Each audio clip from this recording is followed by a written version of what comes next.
Assalamualaikum warahmatullahi wabarakatuh. Pemirsa gapai kemuliaan yang dirahmati Allah, dalam hidup ini kita mungkin sering mengalami berbagai macam masalah atau musibah. Satu masalah selesai, masalah lain pun muncul. Hingga pada akhirnya kita kerap berpikir apakah masalah yang kita hadapi ini sebuah hukuman atau azab dari Allah atau memang sebuah ujian. Sejatinya musibah sendiri akan terus ada selama kita hidup karena bagaimanapun juga dunia tempat tinggal kita saat ini hakikatnya adalah ladang ujian. Sebelum kita akhirnya benar-benar hidup selamanya di akhirat. Allah sendiri telah menyinggung terkait hal ini di dalam Al-Quran surat Al-Ankabut ayat 2. Apakah manusia mengira bahwa mereka akan dibiarkan hanya dengan berkata, kami telah beriman, sedangkan mereka tidak diuji? Pemirsa gapai kemuliaan, insya Allah hari ini kita akan kembali membahas dan mengkaji tema menarik terkait ujian, musibah, dan azab. Bersama Ustadz kesayangan kita semua, Ustadz Hilman Fauzi. Assalamualaikum Ahilman. Waalaikumsalam warahmatullahi wabarakatuh. Sehat hari ini, A? Alhamdulillah. Terima kasih sudah hadir untuk berbagi ilmu hari ini. Bagi Anda pemirsa yang juga memiliki pertanyaan, Anda bisa mengirimkan pertanyaan Anda baik berupa teks maupun video melalui nomor WhatsApp yang tertera di layar kaca. Anda juga berkesempatan untuk bertanya langsung kepada Ustadz Hilman melalui sambungan Zoom yang nanti akan ditentukan oleh tim Gapai Kemuliaan. Hilman, kalau bicara ujian, musibah, azab tuh beberapa kali memang kita sempat singgung ya, kita sempat bahas. Tapi mungkin banyak di antara kita yang ya namanya ujian itu kan selalu ada. Kadang-kadang tuh kita ingat, kadang-kadang kita lupa. Kadang-kadang kita bisa sabar, kadang-kadang banyak ngeluhnya. Tapi yang mungkin kita perlu ingatkan lagi, kita perlu merecall lagi, sebenarnya bagaimana kemudian mengidentifikasi apakah musibah yang diberikan oleh Allah itu sebuah ujian atau sebuah azab. Baik. Bismillahirrahmanirrahim. Alhamdulillahirabbil alamin. Allahumma sholli ala sayyidina Muhammadin wa ala alihi wa sahbihi ajma'in. Amma ba'du. Pemirsa CNN Indonesia yang dicintai Allah, semoga kita semua senantiasa dalam keadaan sehat walafiat, dan yang sedang sakit kita doakan semoga Allah berikan kesembuhan. Amin ya rabbal alamin.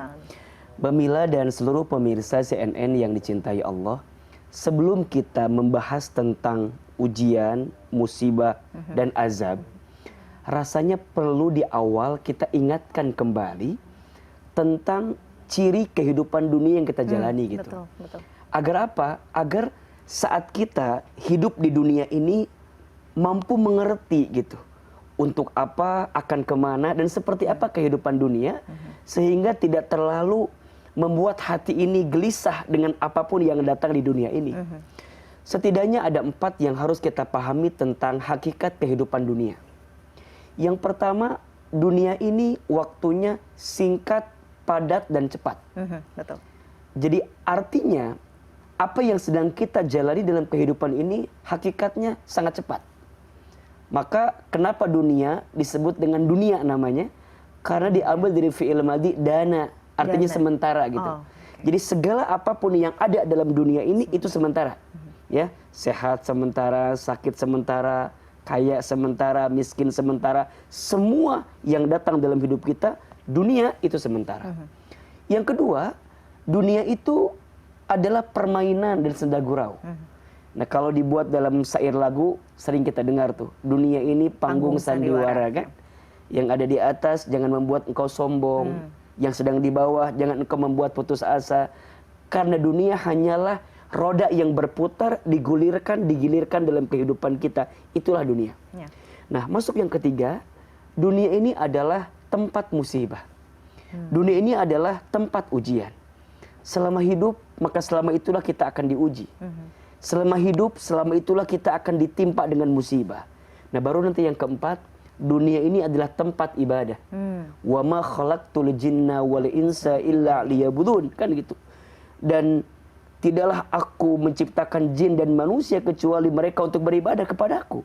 Maka kalau kita melihat dari 4 ciri ini, 1, dunia waktunya singkat padat, dunia senda gurau permainan, dunia adalah tempat musibah, dunia adalah tempat ibadah. Artinya kalau kita memahami dari 4 kehidupan, ciri kehidupan ini, maka ada ciri yang ketiga. Dunia ini adalah tempat musibah, tempat ujian. Nah, sekarang bagaimana cara membedakan antara ujian, musibah, atau azab? Saya menggunakan 3 indikator saja untuk melihat perbedaannya apa saja.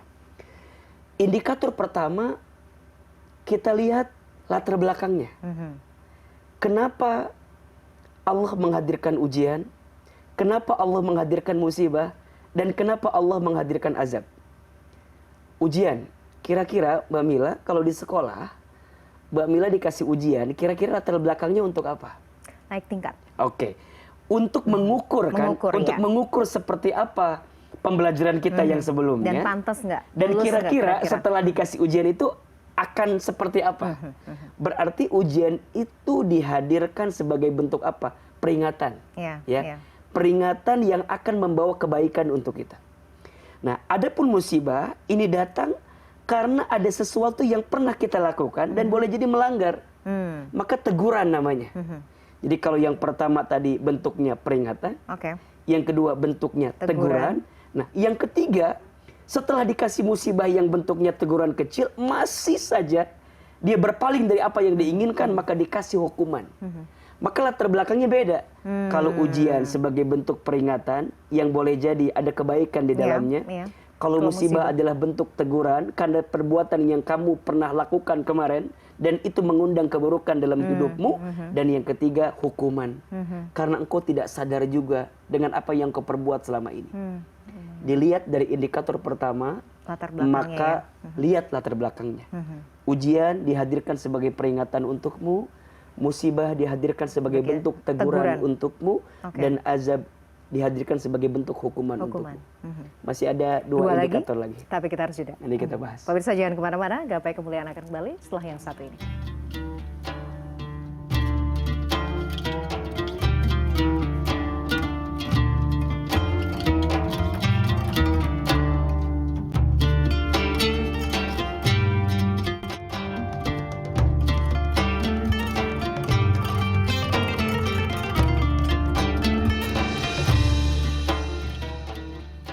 Pemirsa, terima kasih Anda masih menyaksikan Gapai Kemuliaan dalam episode Ujian, Musibah, dan Azab. Kita lanjutkan akhirnya. Lanjut. Jadi tadi yang pertama, untuk melihat indikatornya adalah latar belakangnya seperti apa. Yang kedua? Yang kedua, antara ujian, musibah, dan azab, itu dilihat siapa ya, orang yang berhak mendapatkan tiga hal ini. Oke. Ujian. Kepada siapa Allah berikan ujian? Kepada orang beriman.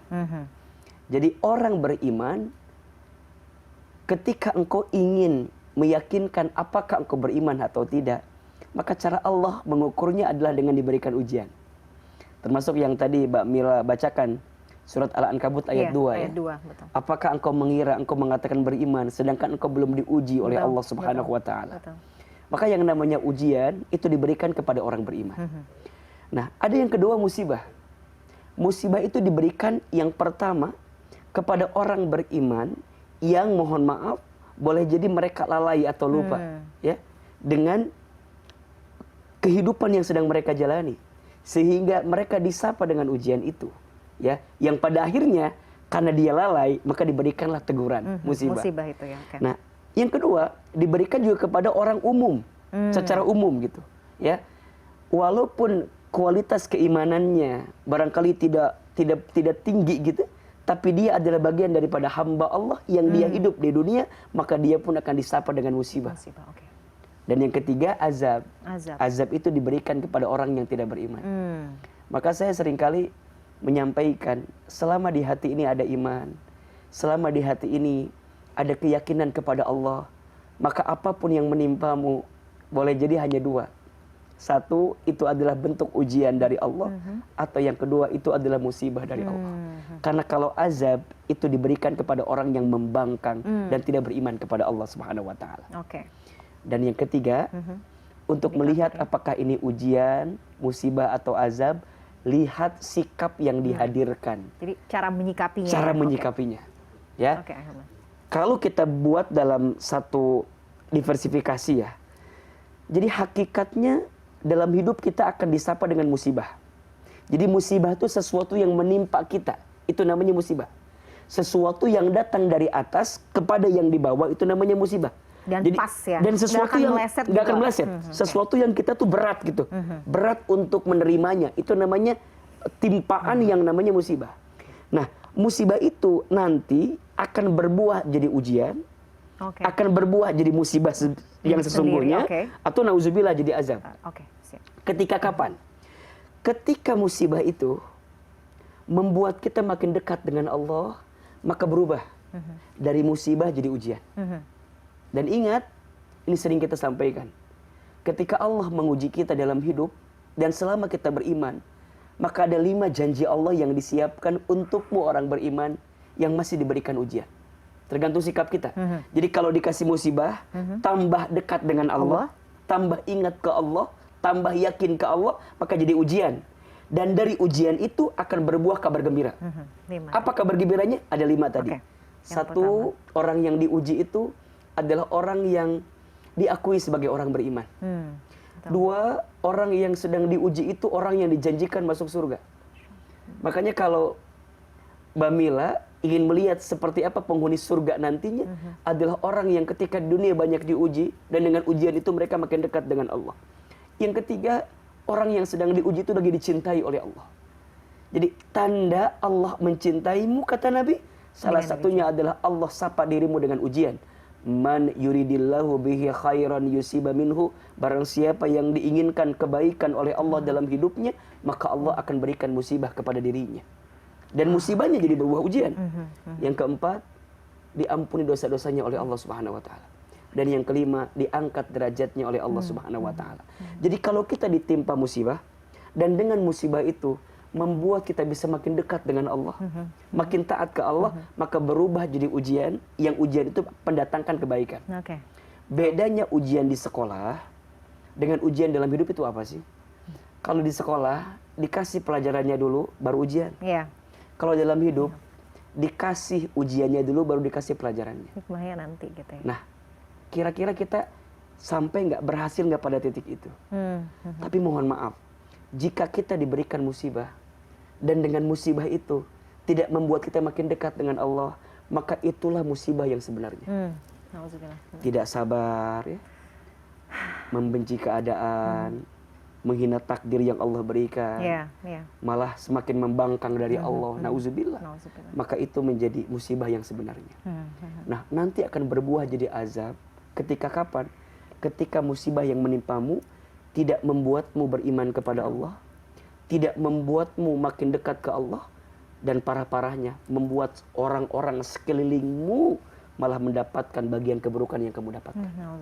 Makanya ya zaman dahulu ya, para nabi kita kan ada yang diuji dengan ujian, ada yang dikasih musibah, ada yang kaumnya itu dikasih azab. Betul. Seperti kaum Nabi Lut, naudzubillah min dzalik, karena ada perbuatan menyimpang sehingga mengundang azabnya Allah ketika itu. Maka sesuatu yang akan menimpa kepada kita itu tergantung bagaimana sikap yang kita hadirkan.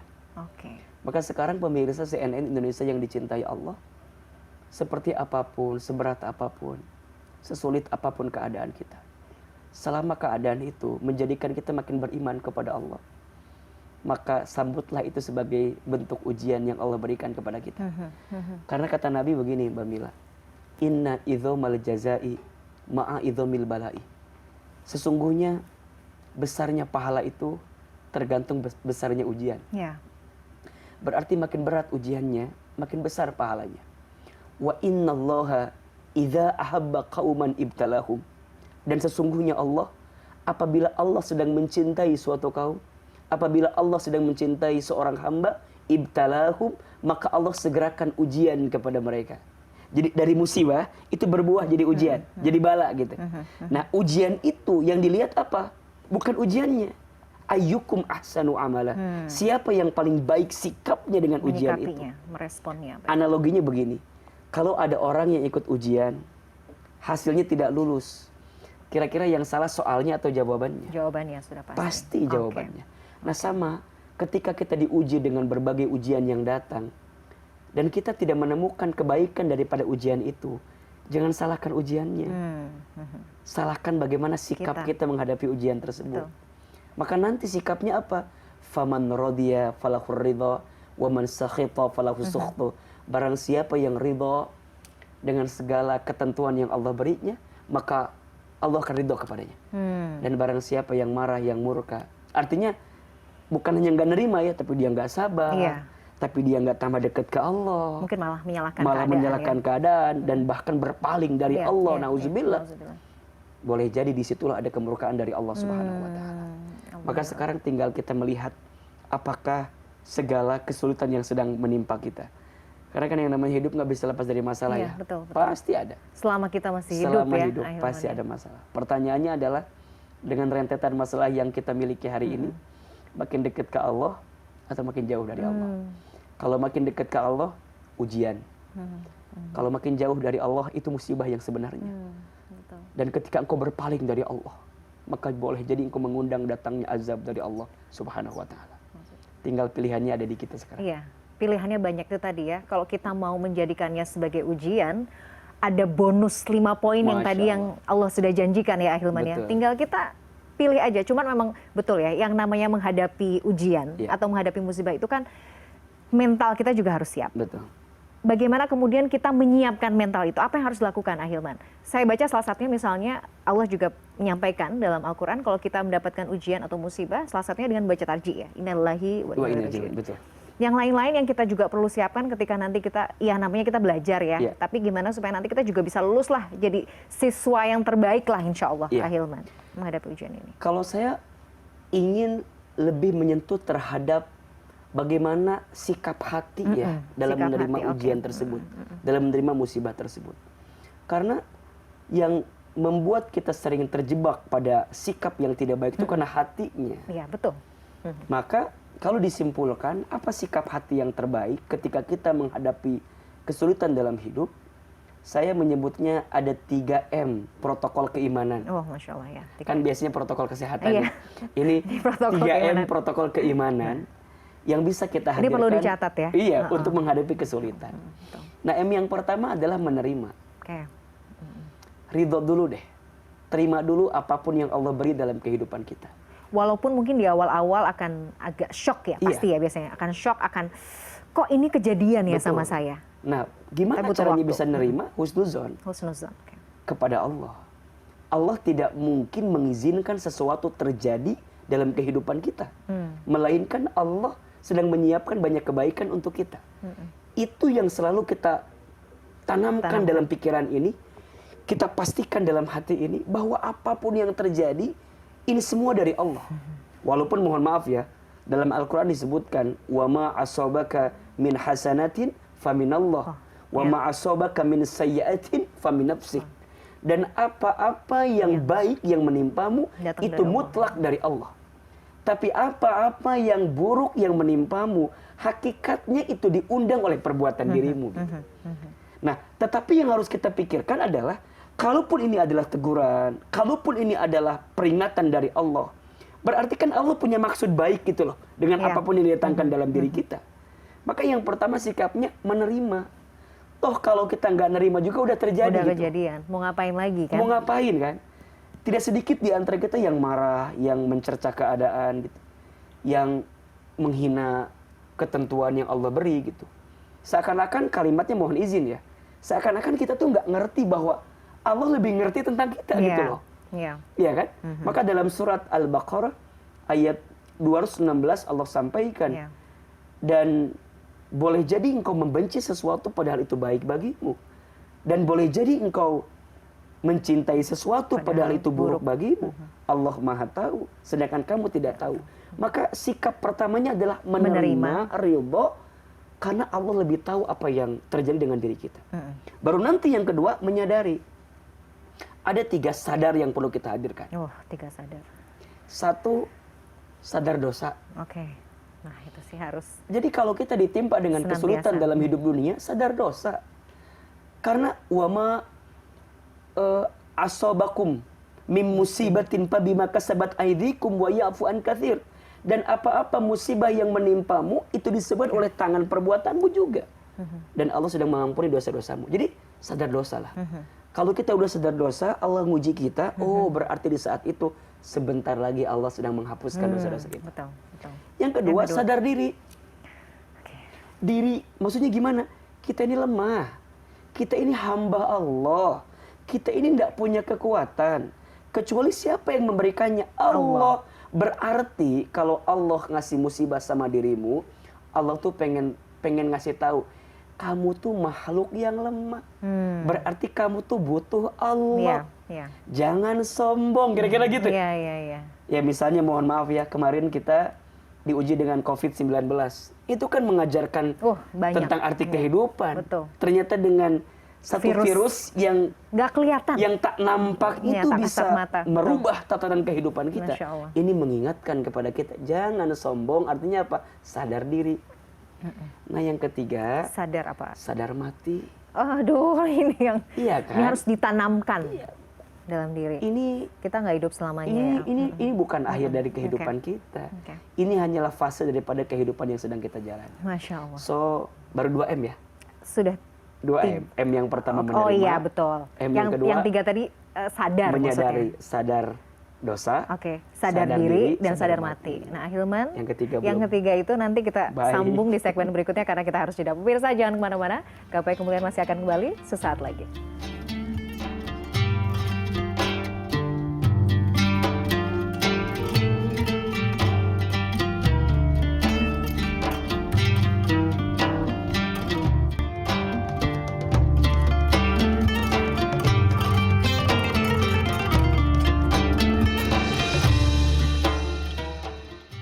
Pemirsa, terima kasih Anda masih menyaksikan Gapai Kemuliaan dalam episode ujian, musibah, dan azab. Ahilman, M yang pertama tadi adalah menerima dulu. Allah kasih ujian, kasih musibah, kita terima dulu. Setelah itu, apa yang harus dilakukan lagi? Menyadari kan? Menyadari. Sadar kan? Karena kalau kita lihat misalnya, satu kali Nabi Adam alaihissalam itu kan pernah dikasih satu keadaan yang menyulitkannya. Beliau harus dikeluarkan dari surga karena dalam tanda kutip melakukan sesuatu yang mengundang kemarahan dari Allah gitu. Nah, apa yang Nabi Adam lakukan? Nabi Adam tidak menyalahkan keadaan. Apalagi menyalahkan Hawa, kan enggak ya? Enggak bilang Hawa gara-gara kamu jadi akhirnya aku diusirkan. Nabi Adam kan gentle ya. Enggak menyalahkan keadaan. Akhirnya kan tidak menyalahkan itu. Tapi apa yang Nabi Adam lakukan? Nabi Adam sadar dengan kesalahan. Rabbana dzalamna anfusana wa illam taghfir lana wa tarhamna lanakunanna minal khasirin. Nabi Yunus alaihissalam pernah terlockdown di perutnya ikan paus. Terlockdown, iya kan? Dalam kegelapan berlapis dan di dalam lautan gitu. Ya karena satu hal yang membuat beliau itu kan istilahnya marah gitu ya. Kenapa sih umat aku tuh diajak kok pada nggak mau gitu. Tapi kemudian Allah ngingetin gitu bahwa engkau tuh manusia gitu. Sampai kemudian Allah kasih peringatan kan dengan dimasukkan ke dalam ikan paus. Apakah Nabi Yunus marah? Tidak. Apakah Nabi Yunus memukul-mukul perut ikan paus untuk keluar di waktu itu? Ternyata enggak juga. Dan mohon maaf, kalaupun keluar di waktu itu, apa yang terjadi? Tenggelam di lautan. Betul. Akan mati juga kan, akan wafat juga. Tapi Nabi Yunus paham gitu bahwa di saat itu Allah sedang menegurnya. Untuk dia sadar kan. Maka diabadikan dalam Al-Quran kan doanya beliau. Ya. La ilaha illa anta subhanaka inni kuntu minadz zalimin. Jadi aku akui aku zalim ya Allah, aku salah gitu. Nah, titik sadar itu yang paling penting untuk kita temukan dalam setiap rentetan ujian yang kita dapatkan. Baru nanti yang ketiga, mendekat kepada Allah. Nah, ini yang poinnya kan. Kalau kita udah mendekat kepada Allah, maka Allah akan hadir dalam setiap kesulitan yang kita hadapi dengan segala kebaikannya. Tugas kita itu hanya mengangkat tangan. Biarlah nanti Allah yang turun tangan. Nah, caranya mendekat kepada Allah. Nabi Musa alaihissalam itu tidak pernah tahu laut itu akan terbelah. Yang Nabi Musa tahu adalah Allah akan menolongnya ketika beliau ngikutin maunya Allah. Maka ketika Allah memerintahkan untuk memukulkan tongkatnya, yang beliau bayangkan hanya Allah akan menolongnya ketika Nabi Musa taat patuh kepada Allah. Maka dilakukanlah itu dan akhirnya Allah menolong dengan sesuatu yang di luar dugaan. Nah, maka siapapun hari ini yang lagi ngerasa dikasih ujian, lagi sulit, ini momentum untuk kita melakukan pendekatan sama Allah. Karena jarak antara kita dengan Allah, ya, jarak antara orang yang dikasih musibah, yang dengan musibah itu makin dekat ke Allah, dengan Allah itu sangat dekat katanya. Makanya wajar ya, di antara doa yang dikabulkan itu doa orang yang tersakiti, doa orang yang terzolimi, doa orang yang sedang safar, doa orang yang sedang berpuasa. Ini kan ya doa pemimpin yang adil. Ini kan keadaan-keadaan yang menghimpit sebenarnya. Tapi dengan himpitan itu, dia mampu menjadikan kesempatan untuk bisa mendapatkan kebaikan. Maka 3M protokol keimanan yang perlu kita miliki. Jika kita sedang ditimpa kesulitan. Dan pasti ditimpa kesulitan. Pasti. Yang namanya musibah kan pasti akan datang gitu ke kita. Maka 3M itu. Menerima, menyadari, mendekat.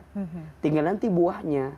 Karena ada orang yang mohon maaf ya, jangan memahami musibah itu dengan yang enak, yang gak enak aja. Iya. Karena sesuatu yang menyenangkan hati itu yang menyenangkan hati pun juga boleh jadi itu adalah musibah untuk kita. Iya, iya. Apa musibahnya? Akan jadi berbuah. Buahnya apa? Ujiannya ujian syukur, ujiannya ujian sabar kan gitu. Makanya kalau orang dikasih musibah akan jadi kabar gembira ketika kapan? Alladzina idza asabathum musibah qalu inna lillahi wa inna ilaihi rajiun. Orang yang mendapatkan kabar gembira itu, orang yang saat ditimpa musibah, dia mengembalikan semuanya ke Allah. Maka nanti, berarti kalau tidak kan, kalau tidak jadi musibah yang sebenarnya. Tapi kalau membuat dia makin dekat ke Allah, jadi ujian. Nah ujian itulah yang nanti akan berbuah wabasyiris sabirin. Kalau dia sabar, kembalikan ke Allah, ulaika alaihim sholawatun min rabbihim wa rahmah, wa ulaika humul muhtadun. Lihat, Allah akan berikan keselamatan kepadanya. Allah akan tunjukkan kebaikan kepadanya. Allah akan hadirkan banyak sesuatu yang tidak pernah dia bayangkan. Makanya Mbak Mila, apapun itu ya, coba aja. Di rumah tangga, di keluarga, betul, di pekerjaan kita. Biasanya kalau kita ingin menemukan sesuatu yang lebih baik, itu biasanya diawali dengan serpihan-serpihan kesulitan. Yang serpihan kesulitan itu akan membentukmu jadi sesuatu yang tambah baik. Oke. Itu. Ahilman, jadi kadang-kadang tuh saya merasa tuh begini, yang namanya kita hidup ya, kan pasti akan ada itu tadi ya, seperti yang kemudian ada tadi disampaikan dalam pengantar, selesai satu masalah akan muncul lagi. Jadi tuh kadang-kadang tuh merasa gini, oke ini satu masalah selesai, tapi kan pasti akan ada rentetan masalah yang akan kita hadapi. Betul. Saya merasa bahwa ya udahlah ya, kan kita nggak akan bisa lepas dari masalah itu. Betul.